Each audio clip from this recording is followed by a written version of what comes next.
Right. So many of you have been asking for this one, so let's dig into it. Yeah. Fluency in English. Big one. It's a big one. Yeah. And to guide our deep dive today, we have a fantastic episode from the podcast, Fluent in English, Your Path to Mastery. Cool.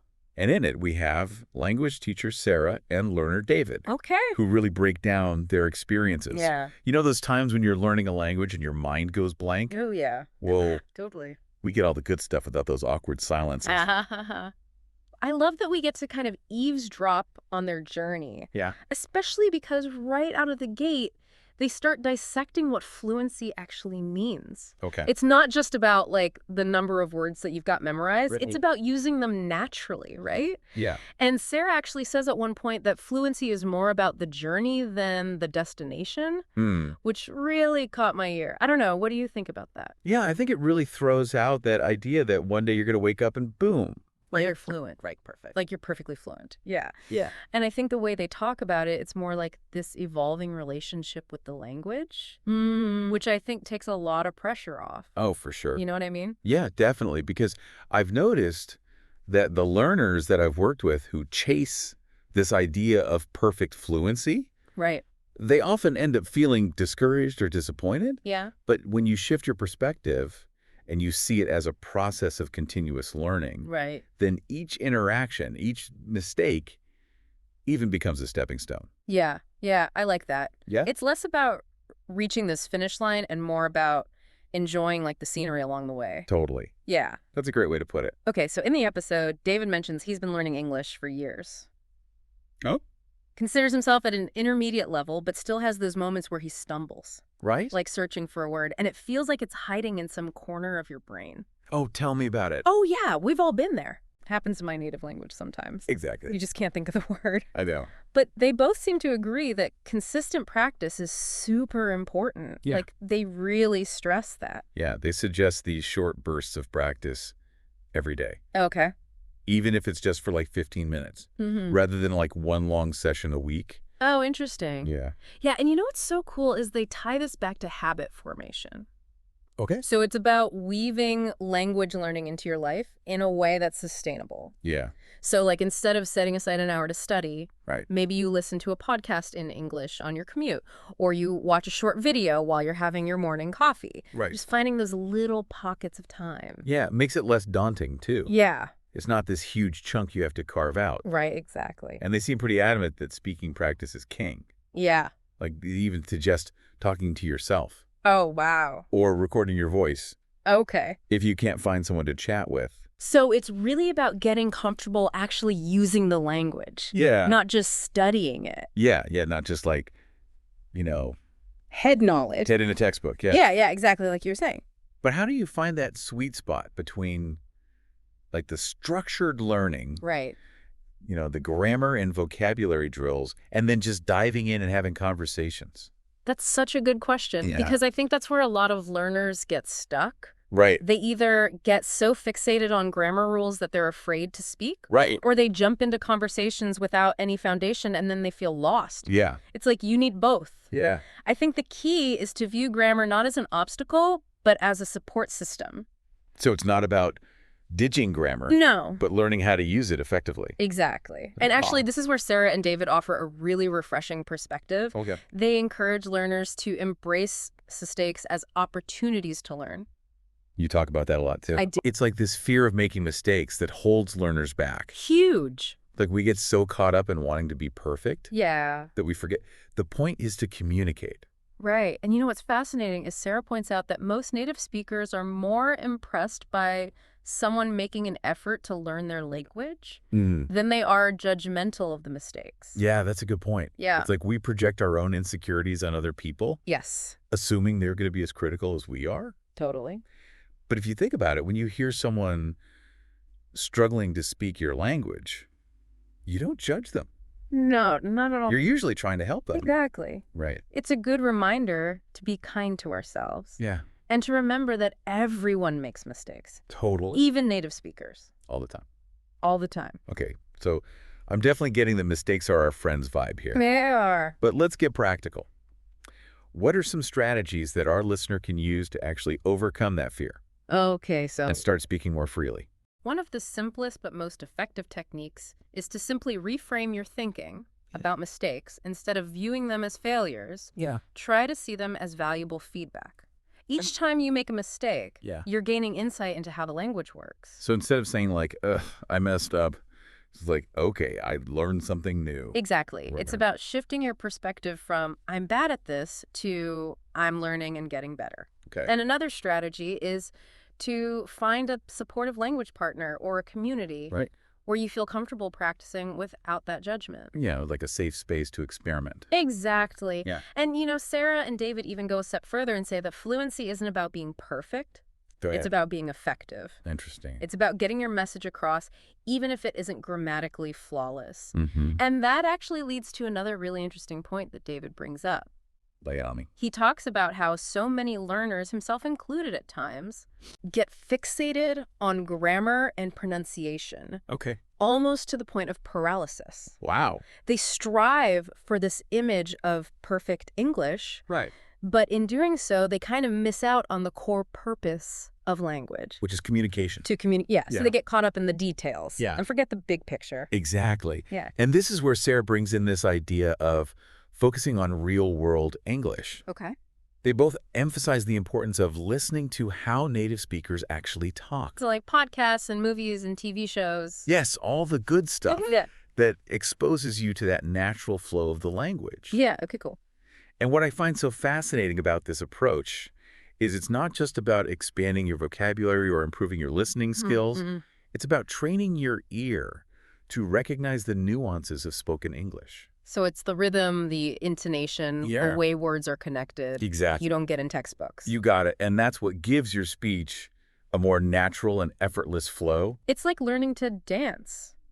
You can study the steps, but until you feel the music and let your body move naturally, you're not really dancing.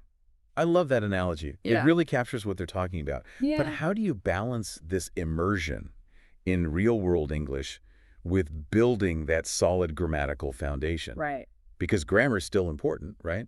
It is. It is. And that's a great question. Yeah. I think the key is to view these two aspects not as separate entities, but as complementary forces. Okay. It's not about choosing one over the other. It's Yeah. about finding ways to integrate them. So it's like learning the notes on the piano Yes. and then figuring out how to combine those notes into a beautiful melody. I love that. Yeah. That's a perfect analogy. So the grammar is the foundation, but the magic happens when you start experimenting and expressing yourself. Exactly. And that's where this idea of thinking in English comes in, Right. which Sarah describes as the ultimate goal for fluency.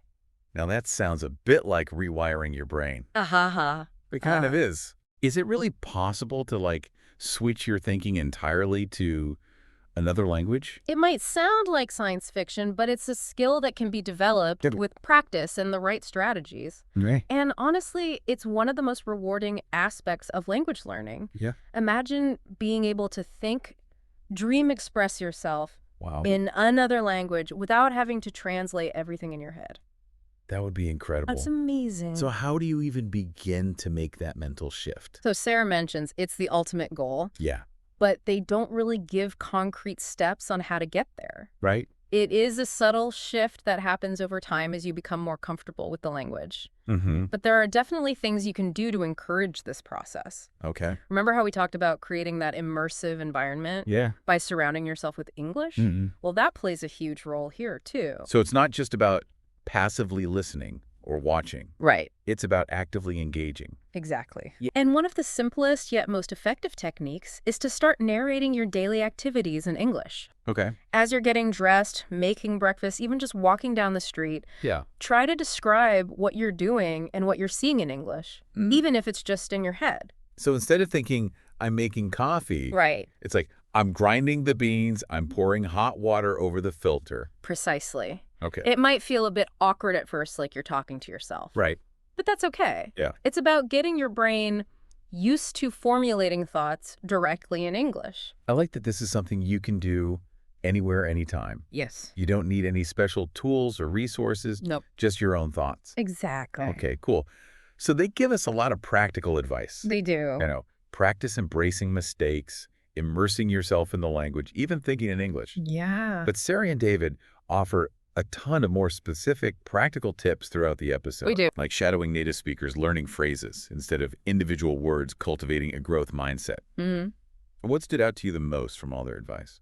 You know, they have so many good tips, but the one that always resonates with me is this idea of shadowing native speakers. Okay. Have you ever heard of this? Yeah. It's a technique where you listen to a recording of a native speaker Mm-hmm. and you try to repeat what they say, Okay. matching their pronunciation, their intonation, even their pace. So you're like their voice double, Exactly. practicing in secret That's a great way to put it. to sound just like them. Yeah, and it's Oh. incredibly effective for improving your pronunciation Okay. and developing a more natural-sounding accent. So it's about moving beyond just reading and writing Yes. and actually training your ear and your voice to work in sync. You got it. Cool. And the beauty of shadowing is that you can do it anywhere, anytime. Yeah. You just need a recording of a native speaker. Yeah. It could be from a podcast, a movie, a YouTube video. And as for a small actionable step that our listener can take today, Yes. Give us one.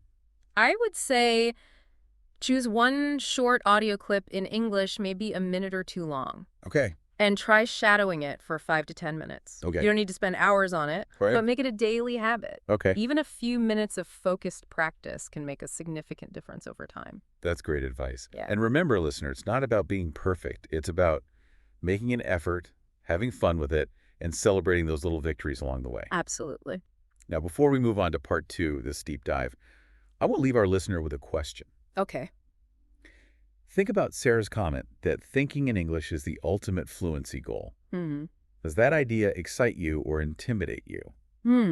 And what does thinking in English even mean to you? Oh, good one. Yeah. Yeah, that is a really good question to think about. Hmm. For some people, the idea of thinking in another language is exhilarating. Yeah. And for others, it feels like this big, scary challenge. But let's kind of unpack what thinking in English actually means. Yeah. Because I think Sarah and David touch on something really profound here. Yeah. I have to admit, the idea of completely shifting like my internal monologue to another language Right. is a little mind-boggling to me. Yeah. It feels like stepping into a whole new mental landscape.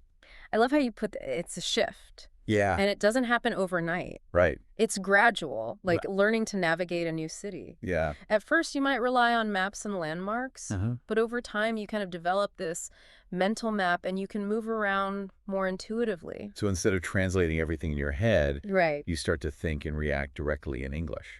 Exactly. And this is where the real magic of fluency unfolds. Okay. When you can think in English, the language stops being this foreign entity Right. and it becomes a natural extension of your thoughts and feelings. Okay, but how do you even begin to do that? Yeah. Dara mentions that it's like the ultimate goal, but they don't give us like concrete steps. Right. It is subtle. Yeah. And it happens over time as you get more comfortable with the language. Okay. But there are definitely things you can do to kind of encourage this process. Right. Remember how we talked about creating that immersive environment, Yeah. surrounding yourself with English? Yeah. That plays a huge role here too. So it's not just about like passively listening or watching. Right. It's about actively engaging with the language. Exactly. Okay. And one of the simplest yet most effective techniques is to start narrating your daily activities in English. Okay. So as you're getting dressed, making breakfast, even just walking down the street, Yeah. try to describe what you're doing and what you're seeing in English, Hmm. even if it's just in your head. So instead of thinking like, I'm making coffee, Right. it's like I'm grinding the beans, I'm pouring the hot water over the filter. Precisely. Okay. It might feel a little awkward at first, like you're talking to yourself, Right. but that's okay. It's about getting your brain used to formulating those thoughts directly in English. I like that this is something you can do anywhere, anytime. Yes. Don't need any special tools, Yeah. resources, You got it. just your own thoughts. Exactly. And another technique I often recommend is to start translating your daily thoughts and conversations into English. Okay. So, for example, if you have a conversation with a friend in your native language, Right. try to replay that conversation in your head in English afterwards. Mm. Or if you find yourself thinking about something, try to rephrase those thoughts in English. So you're kind of giving your brain this workout, Yes.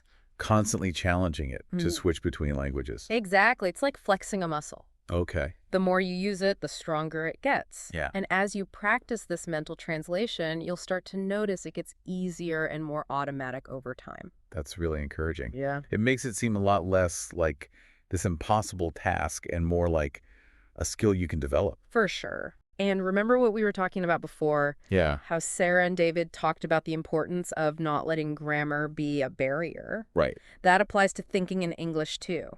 Hmm. Don't worry about being perfectly grammatically correct in your head. Oh. The goal is to get those thoughts flowing, Mm-hmm. even if it's a bit messy at first. So it's like sketching out an idea Yes. before you, like, paint the masterpiece. Exactly. Yeah. You're not worried about the details. You're just trying to get the basic shapes and colors on the canvas. And as you practice thinking in English, Yeah. you'll naturally start to notice those gaps Mm-hmm. in your grammar and vocabulary. You got it. And that's where those structured learning exercises come in, Right. like grammar drills, Yes. vocabulary lists. Yes. It's like this feedback loop. Mm. You practice thinking, Yeah. you identify where you need to improve, and then Yeah. you use those tools to fill in the gaps. Yeah.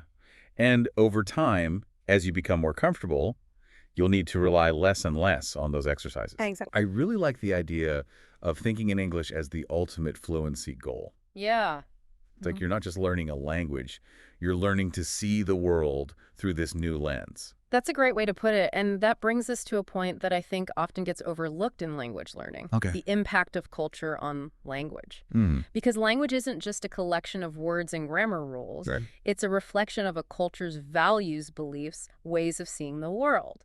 So when you learn a new language, you're not just learning how to communicate. Right. You're gaining insight into a whole new way of thinking and perceiving the world. Exactly. And I think this is one of the most rewarding aspects of language learning. Yeah. It broadens your horizons, challenges your assumptions, and ultimately makes you a more well-rounded and empathetic human being. It's like opening a window to a whole new world. Beautiful. Yeah, you see things from a different perspective, you understand things in a new way, and you Mhm. connect with people on a deeper level. Exactly. And I think this cultural dimension is particularly important when it comes to learning English. Okay. Because English is spoken in so many different countries around the world, Right. each with its own unique culture and history. So it's not just about learning standard English. Right. It's about exploring all the different varieties that exist. Absolutely. Okay. And this is where immersing yourself in authentic English becomes even more crucial. Okay. Expose yourself to English from different sources, movies, TV shows, music, podcasts from different countries. Mm-hmm. Pay attention to the different accents, the slang, the different ways of expressing ideas. So it's like taking a culinary tour of the English language, I love that. tasting all the different flavors Yes. from around the world. It captures the richness and diversity. Yeah. And as you explore these different varieties, you start to develop this deeper appreciation Mm-hmm. for the nuances and the cultures it represents. It's like becoming a citizen of the world. Beautiful. Yeah. Fluent in the language of human connection. I think that's such a beautiful message to leave our listener with. Yeah. You know, fluency is not about speaking perfectly or passing a test. Right. It's about embracing this journey, exploring new perspectives, and discovering that incredible power of language to connect us to ourselves and to the world around us. Beautifully put. And speaking of embracing the journey, Mhm. remember what Sarah and David said about viewing mistakes as opportunities for growth. Yeah. It's a crucial mindset shift. Yeah. It's about letting go of that fear of making mistakes Right. and seeing them as feedback that helps you improve. Exactly. And one of the best ways to cultivate that mindset is to surround yourself with a supportive community of other learners. Right? Find a language exchange partner. Yeah. Join a conversation group. Those are great ideas. Participate in online forums where you can practice without that judgment. Exactly. Because when you're surrounded by people who understand your struggles Yeah. and celebrate your successes, it makes the journey much more enjoyable and rewarding. It's like having a cheerleading squad cheering you on. I love that. Yeah. And another key to staying motivated and persistent is to find ways to make language learning fun and engaging. So don't just limit yourself to textbooks and grammar drills. Right. Explore different methods Yes. like watching movies, listening to music, playing games, even cooking in English. Those are all great ideas. The more you can integrate language learning into your daily life and find ways to make it enjoyable, the more likely you are to stick with it.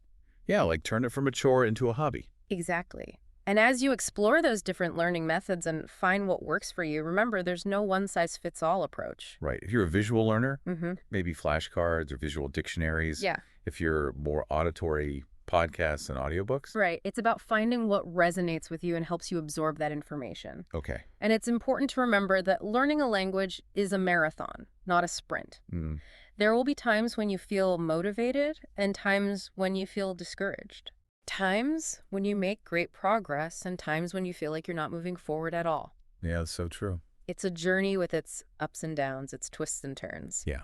But the key is to keep your eye on the prize, Mm-hmm. to remind yourself why you're learning and what you hope to achieve. And to celebrate those small victories. Absolutely. Every step forward, no matter how small, is a reason to celebrate. Now, as we transition to part 3 of this deep dive, Okay. I want to ask our listener to reflect on something that David mentioned that really resonated with me. He talked about how learning English has not only helped him communicate with people from around the world, but it's also helped him connect with himself on a deeper level. That is a profound insight. Yeah? I've often observed that language learning can be this journey of self-discovery. Mm. It forces you to step outside your comfort zone, to confront your limitations, and to ultimately discover new aspects of yourself. So it's not just about learning a language, it's about learning about yourself in the process. Exactly. And I think that's one of the most beautiful and unexpected gifts of language learning. Yeah. It's a journey that can transform not only how you communicate with the world, but also how you understand yourself. Yeah, it's like learning this new language unlocks these new parts of your personality. Yeah. Or even creates like whole new facets. Right. And David even says that some of his closest friendships have formed through speaking English, which is something I've experienced too. Yeah. It's almost like you have a different view that emerges in the new language. That's so true. I've seen that firsthand with so many learners. Yeah. It's amazing how learning a new language can help people break out of their shell, become more confident, Right? even refine how they see themselves. Yeah. It challenges you to think differently, express yourself in new ways, connect with people from different backgrounds. Yeah, it's like you're stepping into this new role, trying on this new identity. Yeah. And in the process, you discover all these hidden strengths and talents I love. you didn't even know you had. Right. Sarah also brought up something that I think kind of relates to this. Okay. The idea that fluency isn't just about speaking, but about experiencing the world in a whole new way. Yeah. What do you think she means by that?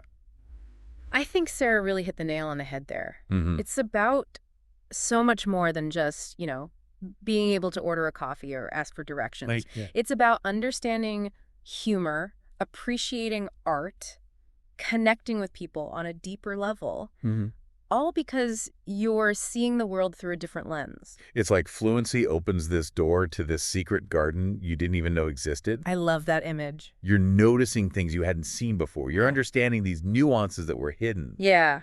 And appreciating the beauty of the world in a whole new way. And that's what makes language learning so enriching. Yeah. It's not just about acquiring a skill, it's about going on this journey of self-discovery and cultural exploration. It's about expanding your horizons and connecting with the world in this deeper, more meaningful way. And I love that they both emphasize the importance of having fun. Right. It's not about, grinding through textbooks or stressing over every mistake. Let go of that. It's about embracing the challenges, celebrating those small wins, Yeah.